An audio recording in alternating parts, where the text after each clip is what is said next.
അധ്യായം 47. ഫറവോൻ ഗസയെ തോൽപ്പിച്ചതിനു മുമ്പേ ഫിലിസ്തീനെക്കുറിച്ച് യിരെമ്യാ പ്രവാചകന് യഹോവയിങ്കൽ നിന്നുണ്ടായ അരുളപ്പാട്. യഹോവ ഇപ്രകാരം അരുളി ചെയ്യുന്നു: വടക്കുനിന്ന് വെള്ളം പൊങ്ങി കവിഞ്ഞൊഴുകുന്ന നദിയാകും.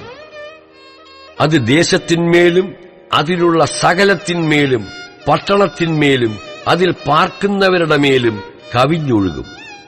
അപ്പോൾ മനുഷ്യർ നിലവിളിക്കും, ദേശനിവാസികളൊക്കെയും മുറയിടും.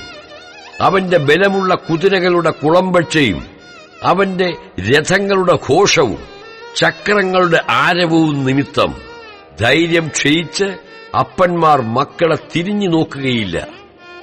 ഫിലിസ്ത്യരൊക്കെയും നശിപ്പാനും സോരിലും സീദോനിലും ശേഷിച്ചിരിക്കുന്ന സകല സഹായകന്മാരെയും ഛേദിച്ചു കളവാനുമുള്ള ദിവസം വരുന്നതുകൊണ്ട് തന്നെ കഫ്തോർ കടൽപ്പുറത്ത് ശേഷിപ്പുള്ള ഫെലിസ്ത്യരെ യഹോവ നശിപ്പിക്കും.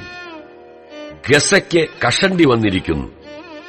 അവരുടെ താഴ്വരയിലെ ശേഷിപ്പായ അസ്കലോൺ മുടിഞ്ഞുപോയി. എത്രത്തോളം നീ നിന്നെ തന്നെ മുറിവേൽപ്പിക്കും? അയ്യോ യഹോവയുടെ വാളേ, നീ എത്രത്തോളം വിശ്രമിക്കാതെയിരിക്കും? നിന്റെ ഉറയിൽ കടക്ക, വിശ്രമിച്ച് അടങ്ങിയിരിക്ക.